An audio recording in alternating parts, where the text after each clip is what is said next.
നമ്മൾ പറഞ്ഞതല്ലേ ശരിയാന്ന് വന്നുകൊണ്ടിരിക്കുകയാണല്ലോ. ഇത് വലിയൊരു കൊള്ളയാണ് ശബരിമലയുമായി ബന്ധപ്പെട്ടുണ്ടായിരിക്കുന്നത്. ഈ സ്വർണം വളരെ ആസൂത്രിതമായ നിലയിലാണ് വിദേശത്തേക്ക് കടത്തിയിട്ടുള്ളത്. ഒരു സംശയവും വേണ്ട. ആളുകളെ അറസ്റ്റ് ചെയ്തുകൊണ്ട് മാത്രമായില്ലല്ലോ. തൊണ്ടി മുതൽ കണ്ടെത്തണ്ടേ? തൊണ്ടി മുതൽ എവിടെ?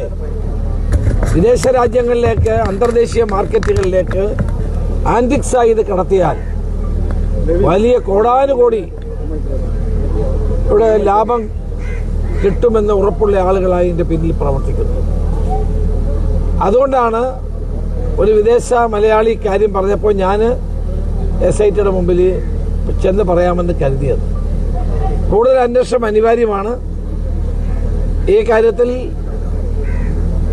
ശക്തമായ നടപടി ഉണ്ടാകണം. ബഹുമാനപ്പെട്ട ഹൈക്കോടതിയുടെ നിയന്ത്രണത്തിൽ CBI അന്വേഷണം വരണം. എന്നാൽ മാത്രമേ യഥാർത്ഥ വിവരങ്ങൾ പുറത്തു വരികയുള്ളൂ.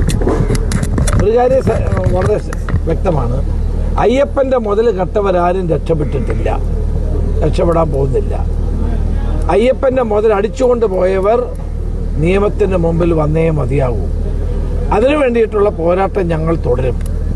ഒരു സംശയവും വേണ്ട. ഇതിനേക്കാൾ വലിയ ഉന്നതന്മാർ ഇനിയും നിയമത്തിൻ്റെ മുമ്പിൽ വരേണ്ടിയിരിക്കുന്നു എന്നതാണ് സത്യം.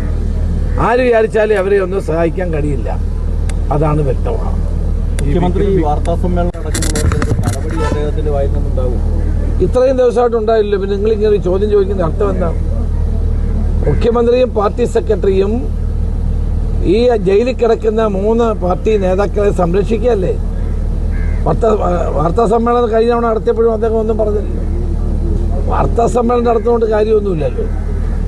ഈ നാട്ടിൽ വർഗീയത ആളിക്കത്തിക്കാൻ ശ്രമിക്കുന്ന മുഖ്യമന്ത്രിയാണ്. ഇവിടെ പാർലമെന്റ് തെരഞ്ഞെടുപ്പ് സമയത്ത് ന്യൂനപക്ഷ വർഗീയത ആളിക്കത്തിക്കാൻ നോക്കി. ജനങ്ങൾ അതിനെ തിരസ്കരിച്ചു. അത് കഴിഞ്ഞ് പഞ്ചായത്ത് തെരഞ്ഞെടുപ്പിൽ ഭൂരിപക്ഷ വർഗീയത വർദ്ധിപ്പിക്കാൻ ശ്രമിച്ചു. അതും ജനങ്ങൾ തള്ളിക്കളഞ്ഞു. അപ്പോൾ മാറി മാറി ന്യൂനപക്ഷ ഭൂരിപക്ഷ വർഗീയതയെ പ്രോത്സാഹിപ്പിക്കുന്ന നിലപാട് ആദ്യം മുഖ്യമന്ത്രി മാറണം. അതിൽ നിന്ന് മാറണം. കേരളം ഒരു മതനിരപേക്ഷ സംസ്ഥാനമാണ്. കേരളത്തിലെ ജനങ്ങൾ മതേതര വിശ്വാസികളാണ്. മതനിരപേക്ഷത CPM എന്നോ കൈവിടിച്ചിരിക്കുന്നു. ന്യൂനപക്ഷങ്ങളെ എന്നോ കൈവിടിച്ചിരിക്കുന്നു. ഇപ്പോൾ ഭൂരിപക്ഷത്തെ പിന്തുണ തേടാനുള്ള ശ്രമമാണ്. അത് വിജയിക്കാൻ പോകുന്നില്ല. CPMനെ കാത്തിരിക്കുന്ന വൻ തകർച്ചയാണ് എന്ന കാര്യത്തിൽ സംശയം വേണ്ട. അതുകൊണ്ടാണ് ഒരിക്കലും പത്രക്കാരെ കാണാത്ത മുഖ്യമന്ത്രി ഇപ്പം നിരന്തരമായി കണ്ടുകൊണ്ടിരിക്കുന്നത്. ഈ വിഗ്രഹക്കടത്ത സംഘം തന്നെയാണോ ഇതിന്റെ പിന്നിൽ? അല്ല, അതെല്ലാം വരട്ടെ. അന്വേഷണം നടക്കട്ടെ. അന്വേഷണത്തിലൂടെ കാര്യങ്ങൾ പുറത്തു വരട്ടെ.